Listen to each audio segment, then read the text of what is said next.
Hello everyone, welcome to Hema's Home and Garden USA. If you are someone that's so interested in growing garlic but do not know where to start, how to do it, this video is for you. Please watch it. I have explained everything in detail.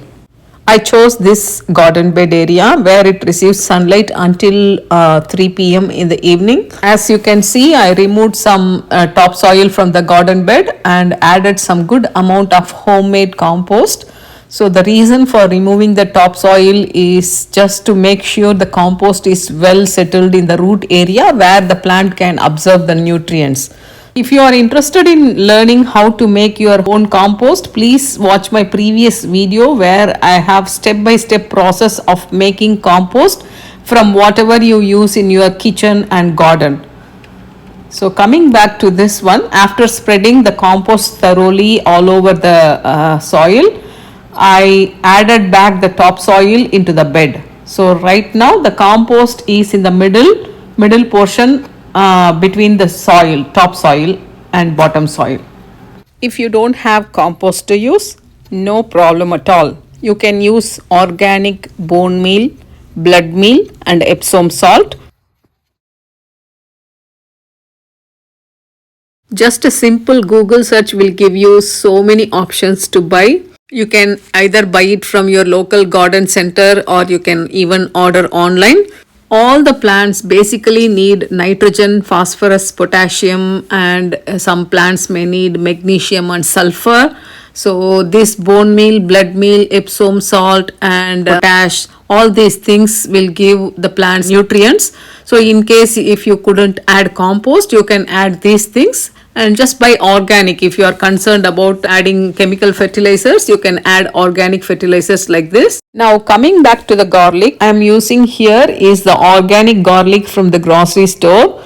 So since I wanted to plant at least 200 cloves of garlic because we use a lot of garlic in our food. So I decided to go with organic grocery store garlic. And few more things that should be noted when you are choosing garlic cloves is that the skin should not be peeled, and the other thing is it should not have any damage in it. So only these two things are main. And when you are planting garlic, if you give 5 inches space on either side of the clove, it would be best. It needs at least 5 inches gap between each clove so they don't fight for the nutrients. So this is the only thing I followed. And if you see, my bed is 2 feet wide and I have planted 3 garlic cloves in the width. So all the garlic cloves has equal distance and it's almost uniform. After planting, since the soil was quite dry when I planted, I just tried to make it moist.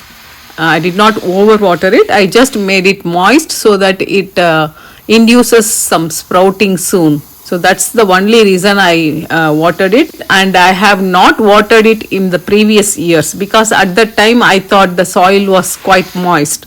So it depends. You decide based on how your soil looks at that time. And the garlic sprouted within 20 days. Within 20 days I could see the sprouts here and there. If you carefully choose the cloves without any damage, I'm pretty sure you will get 100% germination. I have been growing garlic since 2017 and I never had a failure.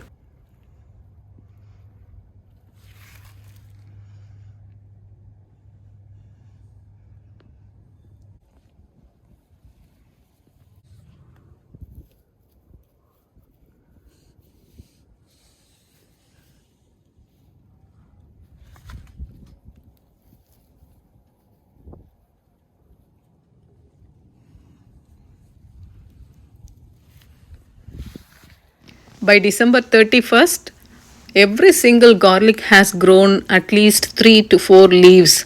And if you notice, there is not one single area that is empty. Means it's 100% germination. Every single one is growing.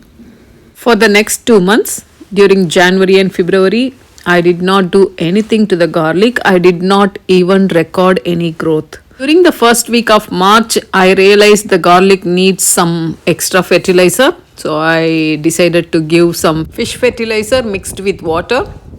So I added around 6 to 7 tablespoons of fish fertilizer in a 5-gallon bucket of water, mixed it thoroughly with hand, and then watered the garlic.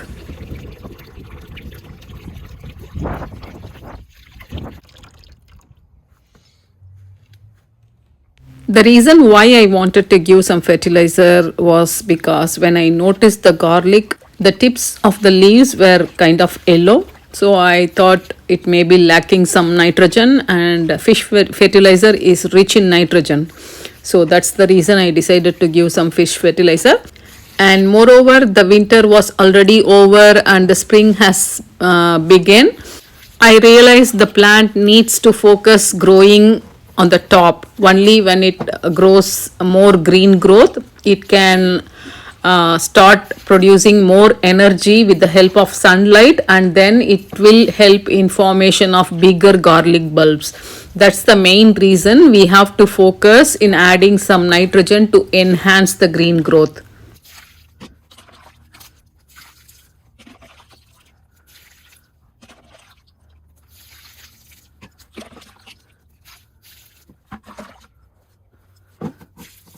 After I added the fish fertilizer during March first week, during April and May, the plant started growing more vigorously.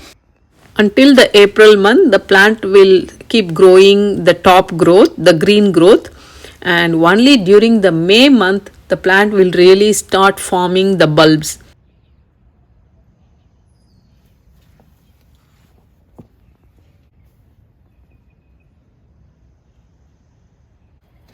By the first week of June, all the plants were flopping over. They were not standing straight.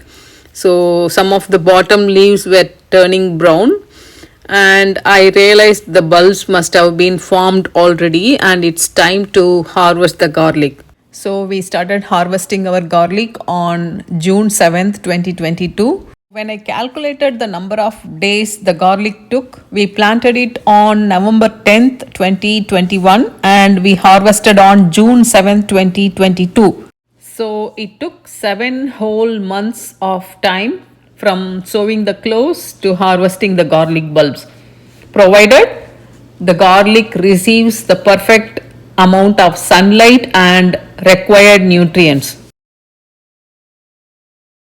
When you are harvesting the garlic, it's not advisable to pull the plant from the top. If you do so, there is a very high chance you may break the bulb and stem separately. So it's always advisable to use a tool to lift the bulb up and then gently pull it out. We had a very decent garlic harvest, I would say. Around 60% of the bulbs were of good size and around 40% were medium to small size. And another important thing to notice is the bulb size depends on the size of the clove you plant. If you plant bigger cloves, there is high chance you get bigger bulbs, and if you plant small or medium cloves, your garlic bulb that you harvest may be small or medium.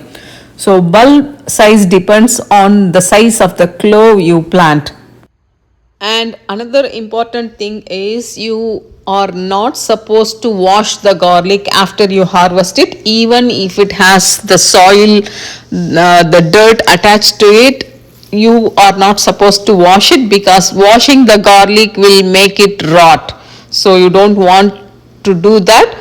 So once done with harvesting, we hung it in a place where it receives good air circulation, but it is a shaded area and it is not a place where it will get wet when it rains. So that was the spot we chose. After hanging the garlic for around 15 to 20 days like that, first I started cutting the roots and then started braiding the garlic.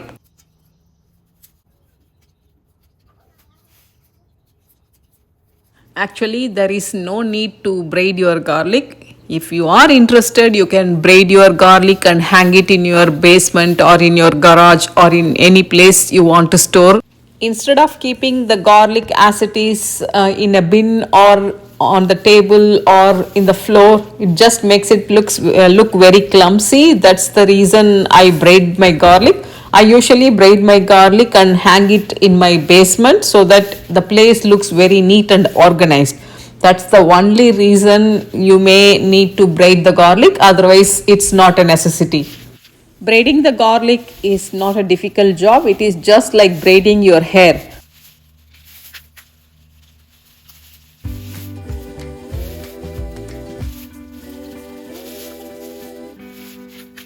I hope I have included every single detail in this video. If you think my videos are useful and if you think my videos are entertaining to you, please subscribe to my channel and also hit the bell icon so that you get the notification whenever I post a new video. Thank you all for watching.